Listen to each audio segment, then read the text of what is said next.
నమస్తే వీధిని స్వాతం లక్షణ సమాజం. తెలంగాణ రాష్ట్రంలో ఎలక్షన్ నగారం మోగింది. మరి 7 కార్పొరేషన్ మున్సిపల్ ఎలక్షన్ జరుగుతున్న సందర్భంగా ప్రస్తుతం మనం వరంగల్లో ఉన్నాము. ఇంతకుముందుకు 53వ డివిజన్ ఉన్నటువంటి ఈ ప్లేస్ ఇప్పుడు 64వ డివిజన్ అయింది. లాస్ట్ టైం కంటెస్టెడ్ చేసినటువంటి వ్యక్తి మరి ఆవాల రాధికా రెడ్డి గారు ప్రస్తుతం మనతో ఉన్నారు. 2 సార్లు వార్డు మెంబర్గా, సర్పంచ్గా, మరి అలాగే వరంగల్ గ్రీన్ మార్కెట్ మరి చేసినటువంటి వ్యక్తి ప్రస్తుతం మనతో ఉన్నారు. వారిని అడిగి మరికొన్ని విషయాలు తెలుసుకుందాం. నమస్తే మేడం. నమస్తే. సుదీర్ఘ రాజకీయ జీవితం, రాజకీయంలోకి అంటే మొట్టమొదట మన రాజకీయం తీసుకున్నప్పుడు అసలు మీకు ఎందుకు రాజకీయం వైపు మళ్ళారు? గతంలో మా ఫాదరు, మా మామగారు ఇద్దరు మడికొండ అంటే గ్రామ రాజకీయంలో పాల్గొన్నారు. గ్రామ పంచాయతీలో కూడా వార్డు మెంబర్గా, ఉప సర్పంచ్గా చేసిండ్రు. వారితో పాటు ఇక బ్లడ్ రిలేషను దాంతో కూడా మనకు కొంచెం అలవాటు అయిపోయింది. తర్వాత నేను పెళ్లి చేసుకున్న తర్వాత 2 పిల్లల తర్వాత నాకు వార్డు మెంబర్ జనరల్ మహిళ అవకాశం వచ్చింది. నిలబడడం జరిగింది, గెలిచినాం. రెండోసారి కూడా వార్డు మెంబర్గా అవకాశం వచ్చింది, రెండోసారి కూడా నిలబడి గెలిచినాం. మూడోసారి సర్పంచ్గా వచ్చింది అవకాశం, సర్పంచ్గా కూడా గెలిచిన. అంటే ఓటమి లేదు అప్పటి వరకు మనకు. ఆ క్రమంలో మధ్యలో వరంగల్ గ్రీన్ మార్కెట్ డైరెక్టర్గా కూడా పార్టీ తెలుగుదేశం పార్టీ గుర్తించి ఇవ్వడం జరిగింది నాకు. ఇక తర్వాత మళ్ళీ కార్పొరేషన్లో కలిసింది. ఇక కొన్నేళ్ళు గ్యాప్ వచ్చింది మళ్ళీ కార్పొరేషన్లో కలిసిన తర్వాత. అంతే విషయం. అయితే చూసుకుంటే మీరు వార్డు మెంబర్ ఉన్నప్పుడు మహిళలు బయటికి రావడం చాలా తక్కువనే అనుకుంటా అప్పుడు ఆ రోజులలో. సో మీరు బయటికి వెళ్ళి మహిళల చైతన్యవంతం ఎలా చేసేవాళ్ళు అప్పుడు? అప్పుడు ఇది మన బడి అని ఒకటి ప్రోగ్రాం ఉండే, రాత్రి బడి అని ఒకటి ఉండే. అప్పుడు చంద్రబాబు నాయుడు పెట్టిండు. ఏంటంటే సంతకం అనేది ఒకటి రావాలి అనేది ఒకటి అనేది మంచి విషయం ఒకటి. అయితే నైట్ బడి అని పెడితే ముసలోళ్ళను అంత లైట్ కింద కూర్చోబెట్టి ప్రైవేట్ స్కూల్ టీచర్లు నేను మమేకమై వాళ్ళకు సంతకము, పేర్లు, అట్లా ఊరి పేర్లు, బస్సుల పేర్లు అట్లా నేర్పడం జరిగింది. దాంతో డ్వాక్రా గ్రూపులు స్టార్ట్ అయినాయి. అప్పుడు బలవంతంగా గ్రూపులు చేయించినాం. సరే ఇప్పుడు చాలా యాక్టివ్గా తయారైంది జనం. అప్పుడు గ్రూపు చేసి బ్యాంకుకు పోయి చేయాలంటే కొద్దిగా భయంగా ఉండేది వాళ్ళకు. వాళ్ళతోని మమేకమై మనం వాడవాడలు తిరిగి 10 మందితోని 15 మందితో గ్రూపులు చేయడం జరిగింది. అట్లా ఇక నాకు కూడా కొంచెం ఫ్రీ అయిపోయింది జనాలలో తిరగడం. బాగానే నాకు మూమెంట్ కూడా బాగుండే జనాలల్లో. మనకు కొంచెం తెలిసిన చిన్న చిన్న పనులు చేయడం, ఎంఆర్ఓ ఆఫీస్ అంటే, ఎంపీడీఓ ఆఫీస్ అంటే అట్లాంటివన్నీ చేయడం జరిగింది. మీ ఫాదర్ ఫ్రీడమ్ ఫైటర్గా ఉన్నట్టు కూడా తెలుస్తుంది. సో వారి యొక్క వారసత్వాన్ని మీరు ఎలా పుంజుకున్నారు? ఇక బ్లడ్ దాంతో వస్తుంది కదండి. దాంతో కూడా ఇక వాళ్ళ పోర్సు కూడా ఉంటుంది నాకు. తర్వాత కుటుంబ సభ్యులది, తర్వాత నేను అంటే పెళ్ళి చేసుకున్న అత్తగారింటితో కూడా నాకు ఉన్నది, ప్రోత్సాహకరంగానే ఉండరు. అందుకోసం ఇంకా నాకు ఇంకా ఫ్రీ అయిపోయింది జనాలలో తిరగడం. ఇంకోటి అత్తగారు తల్లిగారు ఇక్కడే కనుక నాకు అన్ని కులాలతోని అటాచ్మెంటు. ఇంకా వాళ్ళు ఇళ్ళకి వచ్చి మనం పోవడం అట్లా జరిగింది అన్నట్టు. మొత్తం మీద చూస్తే మార్కెట్ కమిటీ కూడా చేసుకోవడం జరిగింది. మరి డెవలప్మెంట్ అప్పుడు ఎలా ఉన్నది? నేను వార్డు మెంబర్గా ఉన్నప్పుడు వార్డును డెవలప్ చేసినండి. నేను ఉన్న ఇప్పుడు ఇంటి పరిస్థితులనే డెవలప్ చేసిన. తర్వాత మళ్ళీ రెండోసారి వార్డు మెంబర్తే వేరే అంటే మారుస్తారు కదా, వేరే అది డెవలప్ చేసిన. ఆ పనితనం చూసి నేను సర్పంచ్గా గెలవడం జరిగింది. అది సర్పంచ్గా గెలి 5 సంవత్సరాల పీరియడ్లో ఎంత వీలైతే అన్ని రోడ్లు, మోరీలు, అప్పుడు నీటి ఎద్దడి బాగుండేది. ఒక చెర్ల ఒక బావి తవ్వి దాంతో మనం ఊరికి నీరు అందివ్వడం జరిగింది. అది ఒకటి నాకు చాలా ప్లస్ అయింది. మడికొండైనా అప్పుడు కూడా మడికొండ. సో అప్పుడు గెలిచిన తర్వాత మీరు చేసినట్టు అభివృద్ధి పనులు ఎలా ఉన్నాయి? మరి ప్రజల ఆదరణ ఎలా ఉండదు అప్పుడు? అప్పుడు ప్రజల ఆదరణతోనే కదండి సర్పంచ్ గెలిచింది. ఆదరణ సర్పంచ్ గెలిచిన తర్వాత అప్పటి ఆదరణ ఇప్పటి వరకు ఉంది. ఇప్పటి వరకు నేను పేరు పెట్టి పిలవగలుగుతాను జనాలను. వాళ్ళు కూడా నన్ను రాగానే మేడం అని, లేకపోతే రాధికక్క అని అట్లా సంబోధించి గుర్తుపెట్టుకొని రాగానే వాళ్ళ అంటే ఇన్నాళ్ళకు మా మేడంకి అవకాశం వచ్చింది, మేము ఖచ్చితంగా వాళ్ళకు ఓట్లేసి గెలిపియాలనే తాపత్రయం వాళ్ళ ముఖంలో ఇట్లా పోగానే కనబడుతుంది నాకు. తెలంగాణ ఉద్యమం కూడా వచ్చింది, అంతకుముందు సార ఉద్యమం కూడా పనిచేశారు. అయితే మరి ఆ యొక్క సార ఉద్యమంలో చేసినటువంటి ఆ స్పిరిట్ అలాగే ఉందా? అదే అట్లే ఉందండి. ఉద్యమంలో కూడా మరి ఎలా తెలంగాణ ఉద్యమం ఉరువుతలు ఉన్న ఓరుగల్లు, ఆ ఉద్యమంలో మీ యొక్క పాత్ర? మొట్టమొదట నేను తెలుగుదేశం పార్టీలో ఉన్నా కూడా అన్ని గ్రామాలల్లో టెంట్ వేసి నిరాహార దీక్షలు చేస్తున్నారు. ఒక్కొక్క కులం ఒక్కొక్క బ్యాచ్ అన్ని ఇట్లా చేస్తున్నారు. మా ఊర్లో ఫస్ట్ టెంట్ వేసి, నేను తెలుగుదేశం పార్టీలో టెంట్ వేసి ఉద్యమం స్టార్ట్ చేసి ఫస్ట్ నేనేనండి. తర్వాత అంటే టీఆర్ఎస్ పార్టీ కూడా ఉంది అప్పుడు, కానీ టెంట్ ఇట్లా వేయలే. కొద్దిగా పరిస్థితులు అనుకూలించక అట్లా కావచ్చు. కానీ వేసిన అప్పటి నుంచి అన్ని కులాలు స్పందించి అదే టెంట్ కింద మనం నెలల తరబడి ఉద్యమాలు చేయడం జరిగింది. ఉద్యమంలోకి వచ్చారు, ప్రభుత్వం ఏర్పడింది, టీఆర్ఎస్లో కూడా రావడం జరిగింది. సో ఎలా ఉంది పార్టీతోటి మీకు అనుబంధం? ఫస్ట్ మొట్టమొదట ప్రభుత్వం రాకముందే నేను కడియం శ్రీహరి గారు కలిసిండ్రు, మా గురువు. నేను బయట తిరగడానికి నాకు అంటే ఇంత ధైర్యం అదంతా రావడానికి కారణం కూడా ఒక పాయింట్ కడియం శ్రీహరి గారే మనకు. తర్వాత ఆయన పోయేటప్పుడు మళ్ళీ మాకు కూడా చెప్పిండు, అంటే మమ్మల్ని బలవంతం ఏం చేయలేదు, నేను పోతున్నా ఇట్లా బాగుంటుంది పార్టీ అని చెప్పిండు. తర్వాత ఒక 20 days తర్వాత గన్పూర్లో పెద్ద మీటింగ్ కేసీఆర్ గారు పెట్టిండు. ఇక నేను ఊర్లే ఒక 10% ఏమో కానీ 90% జనాలను తీసుకొని బస్సులు అవి పెట్టి కేసీఆర్ ఆధ్వర్యంలో కలిసిన నేను. తర్వాత అప్పటి నుంచి ఇప్పటి వరకు కూడా మరి కొనసాగిస్తూనే ఉన్న మీ యొక్క పథకాలు, ప్రభుత్వ పథకాలు ఎలా తీసుకెళ్తారు? రాజకీయానికి దూరంగా లేను, ఎప్పుడు జనాలతోటే నాకు తెలిసినంత వరకు డిస్ట్రిక్ట్ లెవెల్, రాష్ట్ర లెవెల్ వరకు ఎంతవరకు వీలైతే అంతవరకు పనిచేస్తూనే ఉన్నా. అసలు ఎప్పుడూ తప్పలేదు. కుటుంబంతో దూరం కానీ జనాలతో ఎప్పుడూ దూరం లేను నేను. ఈ యొక్క రాజకీయ ప్రజలతో అనుబంధం సమయంలో ప్రజలతోటి అనుబంధమే ఎక్కువ నాకు, కుటుంబ సభ్యుల కంటే ప్రజలతోటి అనుబంధమే ఎక్కువ. మళ్ళీ అన్ని కులాలతోటి ఉన్నది నాకు అటాచ్మెంట్. సో మరి ఈసారి కూడా బీఫామ్ ఇవ్వడం జరిగింది, నామినేషన్లో సిద్ధంగా ఉన్నారు. మరి సో ప్రజలకు ఏ ఒక్క వాణితో వెళ్తారు? మీ ప్రభుత్వ పథకాలు ఎవరిస్తారా? ప్రభుత్వ పథకాలు ప్రతి కులానికి చెందినవి, కేసీఆర్ ఇచ్చిన పథకాలు. ఇప్పుడు ముద్రా సంఘానికి చేపల పథకం అంటే, తర్వాత యాదవులకు గొర్రెల పథకం అంటే, తర్వాత ఇప్పుడు మరి షాదీ ముబారక్ అంటే, సీఎం రిలీఫ్ ఫండ్ అంటే, ఇప్పుడు మొన్న కోవిడ్ వచ్చినప్పుడు కూడా జనాలకు ఎమ్మెల్యేల ద్వారా, ఎంపీ మన అరువు రమేష్ గారి ద్వారా, ఎంపీ పసునూరు దయాకర్ ద్వారా అన్ని విధాలు ఆదుకున్నాం మనం. అసలు ఏ గవర్నమెంటు ఏ లీడరు ఆదుకోలేదు. మనం ఆదుకున్న మాకు కూడా మా లీడర్లు చెప్తే మేము చేతనైనంత బీదవారికి మేము సాయం చేయడం జరిగింది. అది పోను మళ్ళా కళ్యాణ లక్ష్మణి, తర్వాత ఇది రేషన్ కార్డులు, సన్న బియ్యం, తర్వాత మధ్యాహ్నం భోజన పథకం, ఇవన్నీ చేస్తున్నాం కదండి. ఇంకోటి అది బోధకాలు వారికి పెన్షన్ ఇస్తున్నాం. తర్వాత విడో పెన్షన్స్, తర్వాత వృద్ధాప్య పెన్షన్స్ అవి పెంచి అది 200 నుంచి 2000, 300 నుంచి 3000 అట్ల వరకు పెంచి ఇస్తున్నాం కదా. అవన్నీ గవర్నమెంటు మధ్యతరగతి వాళ్ళను, బీదవారిని ఆలోచించి ఆ పథకాలు ఏర్పాటు చేసి వాళ్ళకు, ఇప్పుడు నేను పోతే నీకు ఎవరిస్తున్నారు పెన్షన్ అని అడిగితే మా కేసీఆర్ ఇస్తున్నాడని నేను వేసిన కండువాన్ని చూపించి ఈయన ఇస్తున్నాడు అని ఏలు పెట్టి చూపిస్తున్నారు. ఈయన ఇస్తున్నాడు, ఈయనకే ఇస్తాం ఓటు అంటున్నారు. అది అండి. సో మళ్ళీ ఇప్పుడు ఉన్నటువంటి విషయాలలో మీ ఎమ్మెల్యే గారు కానీ, మీ యొక్క ఎంపీ గారు కానీ నిధులు ఎలా ఇచ్చారు? మరి ఈ యొక్క జరిగినటువంటి 5 సంవత్సరాలు మీరు డెవలప్మెంట్ చేశారా? అవునండి.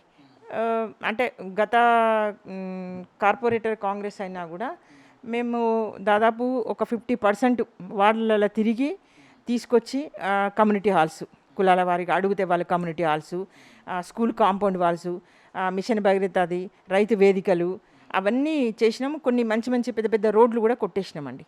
అంటే గలీజ్గా ఉన్న రోడ్లని మొత్తం కొట్టేసినాం. ఇప్పుడు నీట్గా అయింది.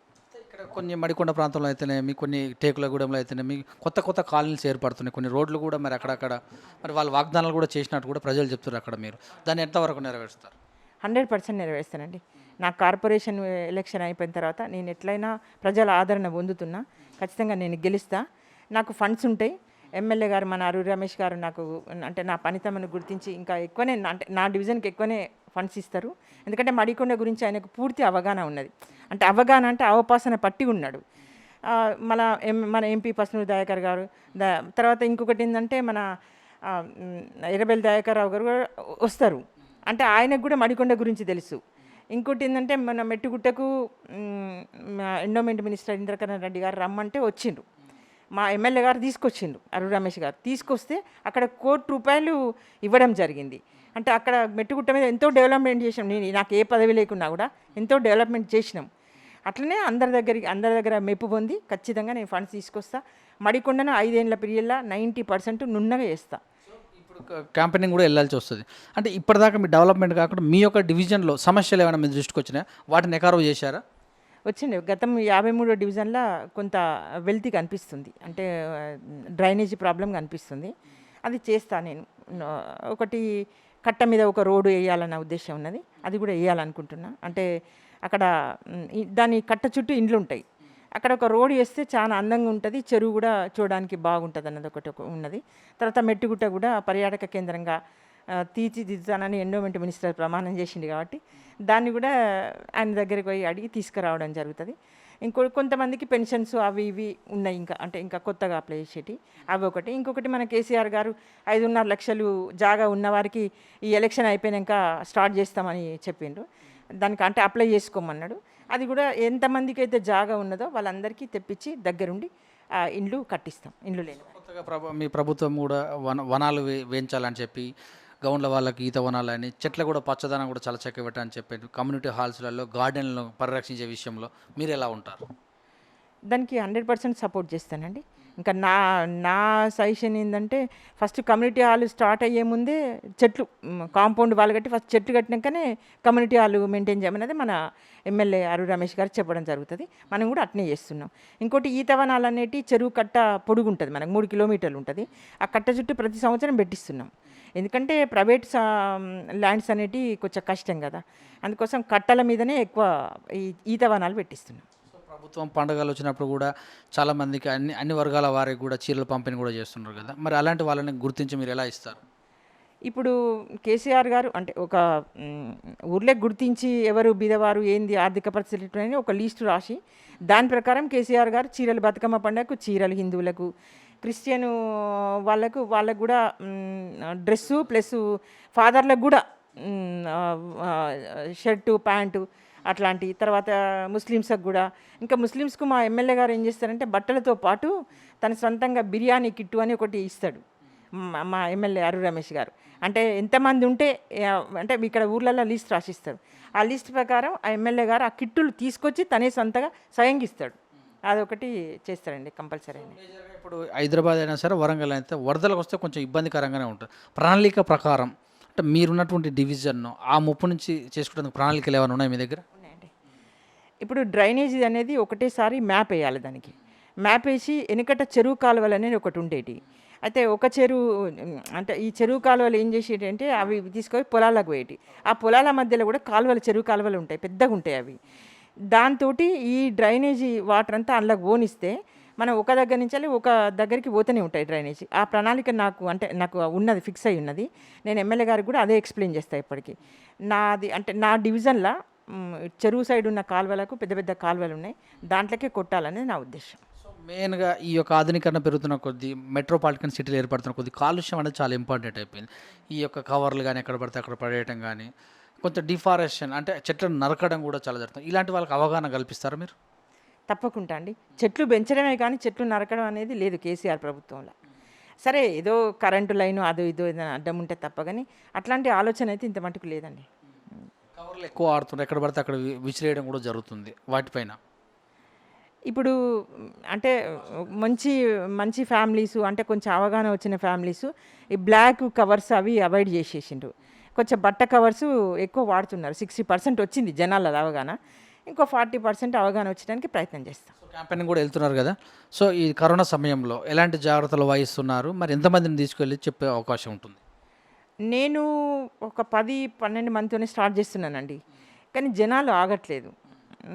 ఆగకున్నా కూడా వాళ్ళకు శానిటేషన్ ఇవ్వడము, తర్వాత ఎక్కడికక్కడికి వాటర్ పెట్టి చేతులు కడుక్కోమనడము, తర్వాత మాస్కులు ఒకవేళ వాళ్ళు ఎవరైనా పెట్టుకోకపోయినా నేను మాస్కులు తీసుకొని పోయి నా పక్కన పిల్లలు ఉంటారు వాళ్ళతో ఇప్పించి, ఇంకోటి నేను దూరంగా ఒక 3 అడుగుల దూరంగా ఉండే ప్రచారం చేస్తున్నా.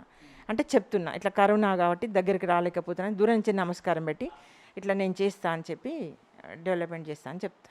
సో ఎక్కువగా పేదలు చదువుకునే గురుకులాలు, గవర్నమెంట్ స్కూల్స్, ఈ గవర్నమెంట్ స్కూల్స్ మీ డివిజన్లో ఉన్నాయా? మరి రేషన్ షాపులు ఎలా, వీటన్నిటి మీ పర్యవేక్షణ ఎలా ఉంటుంది? ఇక్కడ ఉన్నటువంటి గవర్నమెంట్ భూములను కాపాడేందుకు మీ దగ్గర ప్రణాళిక ఉందా? ఇదివరకు గవర్నమెంట్ భూములు నేను వెలికి తీసిన మన అరు రమేష్ గారికి చెప్పడం కూడా జరిగింది. దాంట్లో కొంతమందికి కొన్ని కులాలకు ఫంక్షన్ హాల్స్, చిన్న మినీ ఫంక్షన్ హాల్స్ వాళ్ళ వరకు వాళ్ళు చేసుకుంటట్టు అట్లా నిన్న మొన్న కూడా కొబ్బరికాయలు కొట్టడం జరిగింది. మనం అంటే ఇది ఎలక్షన్ కోడ్ రాకముందు ఎమ్మెల్యే గారు వచ్చి మన అరు రమేష్ గారు వచ్చి కొబ్బరికాయలు కొట్టడం జరిగింది. కొన్నిట్లా రైతు వేదికలు కట్టినాం, ఇంకా కొంత భూమి ఉంది, దాన్ని డబుల్ బెడ్రూమ్కు చూస్తున్నాము. ఒకవేళ వీలైతే అది సారు అంటే కులాంకుశంగా చేసి దాన్ని చేస్తాడు ఎమ్మెల్యే గారు. ఇంతకుముందుకు మీరు పోటీ చేసిన డివిజన్ వేరు, ఇప్పుడు డివిజన్ వేరు. ఈ డివిజన్లో మరి ఏమేమి ప్రాంతాలు కలిసా వాటి మీద మీ విశ్లేషణ ఎలా ఉంటుంది? ఇదివరకు మడికొండ, కాజీపేట, టేకులగూడెం ఉండేనండి 53 డివిజన్ల. ఇప్పుడు 64 డివిజన్ అయింది. మడికొండ, ఉనికిచెర్ల, టేకులగూడెం 3 కలిసినాయి. మూడిట్లా టేకులగూడెంలో కొంచెం రోడ్ల ప్రాబ్లం ఉన్నది, కొంచెం డ్రైనేజ్ ప్రాబ్లం ఉన్నది. అది 70% ఆల్మోస్ట్ ఎమ్మెల్యే గారు తీర్చిండు. ఆ మిగతాది ఖచ్చితంగా మనం చేస్తాము. ఇంకొకటి ఉనికిచెర్ల కూడా ఉందండి. ఉనికిచెర్ల కూడా డ్రైనేజ్ ప్రాబ్లం ఉన్నది, రోడ్ల ప్రాబ్లం ఉన్నది. కొంతమంది అక్కడక్కడ పెన్షన్స్ రాలేదు అని అంటే, సరే ఎలక్షన్ కోడ్ కదా, దీని తర్వాత వాళ్ళకి పెట్టి మనం తీర్చడం జరుగుతుంది. ఇంకొకటి ఏంటంటే కొంతమందికి ఇండ్లు లేవు అక్కడ, అంటే జాగాలు ఉన్నాయి, ఇండ్లు లేవు, ఇంటి మీద డేరాలు ఉన్నాయి. అవి కూడా మనము మాట ఇచ్చినాం, అంటే ఖచ్చితంగా ఎలక్షన్ అయిపోయాక ఎట్లాగో నేనే గెలుస్తా. నాకు ఇంకొక విషయం ఏంటంటే, నాకు 2 ఎమ్మెల్యేలు ఉంటారు. మన రాజయ్య గారు, తాటికొండ రాజయ్య గారు ఉంటారు ఎమ్మెల్యే గారు, మన అరుణ్ రమేష్ గారు ఉంటారు, ఎంపీ గారు ఉంటారు. ఇంకొక విషయం ఏంటంటే మన ఎమ్మెల్సీ పల్ల రాజశేఖరరెడ్డి గారు కూడా ఉంటారు. నేను ఫండ్స్ ఖచ్చితంగా తెస్తా. ఈ 3 గ్రామాలను 3 గ్రామాలు కలిపి 64 డివిజన్ను ఖచ్చితంగా డెవలప్మెంట్ చేస్తాం. సో ప్రభుత్వ వ్యతిరేకత ఉందని ప్రతిపక్షాలు అంటున్నాయి. బీజేపీ ఈసారి మేము బలంగా ఉన్నాం, మేము గెలుస్తామంటుంది. కాంగ్రెస్ మేము వస్తేనే గొంతుక వినిపిస్తామని అంటారు. మరి వాళ్ళకి మీరు ఎలా సమాధానం చెప్తారు? వాళ్ళది మొన్న కనిపించింది కదండి ఎమ్మెల్సీ ఎలక్షన్స్ అప్పుడు. వరంగల్ అనేది లేదు, ఎక్కడా లేదు. ఏదో అడ్డిగుడ్డిలా హైదరాబాద్లో వచ్చినంత మాత్రాన వాళ్ళే వీర్లు షూర్లు అనుకుంటే చాలా తప్పు ముచ్చట. ఇక్కడ రాదు, 1, 2 కూడా రావు. అసలు నిలబడే క్యాండిడేటే లేడు, బతలాడి నిలబెడుతున్నారు. ఆ నిలబడే క్యాండిడేట్ కూడా 4, 5 ఉంటారు కావచ్చు ఓటర్సు, అంతకు మించి. కానీ ఇప్పుడైతే ఆ ఉనికి లేదండి. కాంగ్రెస్ పార్టీ లేదు, బీజేపీ పార్టీ లేదు. మా టీవీ తరఫున మీ డివిజన్ ప్రజలకు ఏం చెప్తారు? మీ టీవీ తరపున నేను చెప్పేది ఒకటే, ఇదివరకు గతంలో నా పనితనం గుర్తించిండ్రు. నా పనితనం గుర్తించి నన్ను ఇప్పటి వరకు ఆహ్వానించి మంచి బొట్టు పెట్టి ఆశీర్వదించి మీకు ఓట్లు వేస్తాం, మంచి మెజార్టీతో గెలిపిస్తామని జనాలు మాటిస్తున్నారు. దయచేసి 30వ తారీఖు నాడు ఇప్పుడున్న స్పందన 30వ తారీఖు వరకు ఉంచి వారి ఆశీర్వచనాలు ఉంటే ఖచ్చితంగా నేను గెలుస్తా, మంచి మెజార్టీతో గెలుస్తానని ప్రజలకు మనవి చేసుకుంటూ మీ ఆశీర్వచన ఉండాలి అని మనసా వాచ కోరుకుంటూ ప్రజలకు మరి ఒకసారి అభివాదం చేసుకుంటున్నాను. Thank you. Wish you all the best. Okay, thank you అండి. ఇదని మరి 64వ డివిజన్ నుంచి పోటీ చేస్తున్నటువంటి ఆవాల రాధికారెడ్డి గారు ప్రస్తుతం మనతో మాట్లాడారు. మరి తన కొత్తగా ఏర్పడినటువంటి ఒక కొత్త ప్రాంతాన్ని ఏర్పాటు చేసుకొని మరి 64వ డివిజన్ ఏర్పాటు చేసి 64 డివిజన్ ఖచ్చితంగా నాకు 2 ఎమ్మెల్యేలు ఉన్నారు, ఒక ఎంపీ ఉన్నారు, అలాగనే ఎర్రపల్లి దయాకర్ గారు, ఇంద్రకరణ్ రెడ్డి గారు కూడా ప్రామిసెస్ ఇచ్చిన సందర్భంగా వారి యొక్క మాటలను నన్ను గెలిపించినట్టయితే అభివృద్ధి ఖచ్చితంగా వేగంగా ముందుకు తీసుకెళ్ళని తెచ్చారు. ఖచ్చితంగా కూడా ప్రజలందరూ ఆదరిస్తారు. నేను చేసినటువంటి వార్డు మెంబర్గా ఉన్నప్పుడు, సర్పంచ్గా ఉన్నప్పుడు చేసినట్టు అభివృద్ధి పనులు ఇప్పుడు ఉన్నాయి. గత సంవత్సరంలో కూడా వేరే వాళ్ళు గెలిచినప్పుడు కూడా మా ప్రభుత్వంతో మరి కొన్ని మాట్లాడి 50% వరకు కూడా నేను చేసుకొచ్చాను. ఆ ఒక్క అభివృద్ధి నన్ను గెలిపిస్తుందని తెలియజేశారు. చూస్తున్నామంటే with news cameraman శ్యామ్తో me Suresh Dandu.